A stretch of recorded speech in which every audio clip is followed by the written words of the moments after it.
রাজধানী খিলক্ষেতে ধর্ষণের অভিযোগে থানায় মামলা করেছেন শিশুটির বাবা। এই ঘটনায় গণপিটুনিতে আহত হয়ে হাসপাতালে চিকিৎসাধীন কিশোরকে গ্রেপ্তার দেখিয়েছে পুলিশ। এদিকে ঢাকা মেডিকেলে চিকিৎসাধীন শিশুটি সুস্থ আছে বলে জানিয়েছেন চিকিৎসক। ৫ বছরের শিশুকে ধর্ষণের অভিযোগে রাজধানীর খিলক্ষেতে গণপিটুনির শিকার হয় এক কিশোর।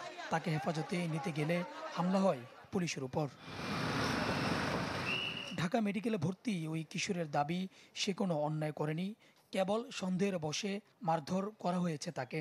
তার অবস্থা স্থিতিশীল হলেও ঝুঁকিমুক্ত নয় বলে জানান চিকিৎসক।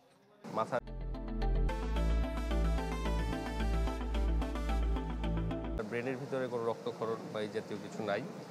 তো এখন আজকের যে কন্ডিশন সেটা তার শারীরিক অবস্থায় স্থিতিশীল আছে। শঙ্কামুক্ত এখনই বলা যাচ্ছে না, কন্ডিশন ইমপ্রুভ করছে। একই হাসপাতালে ওয়ান স্টপ ক্রাইসিস সেন্টারে শারীরিক পরীক্ষা নিরীক্ষা হয়েছে শিশুটির। রিপোর্ট পেলে জানা যাবে অভিযোগের সত্যতা।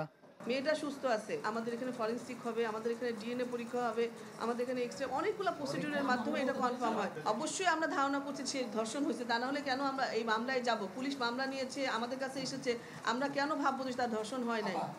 এদিকে ধর্ষণের অভিযোগ এনে খিলক্ষেত থানায় মামলা করেছেন শিশুটির বাবা। এতে আহত কিশোরকে গ্রেপ্তার দেখিয়েছে পুলিশ।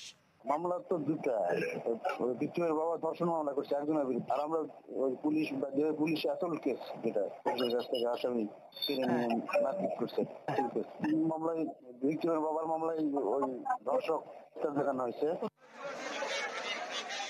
পুলিশের উপর হামলার অন্য মামলায় আরও দুজনকে গ্রেপ্তারের কথা জানিয়েছে ডিএমপি।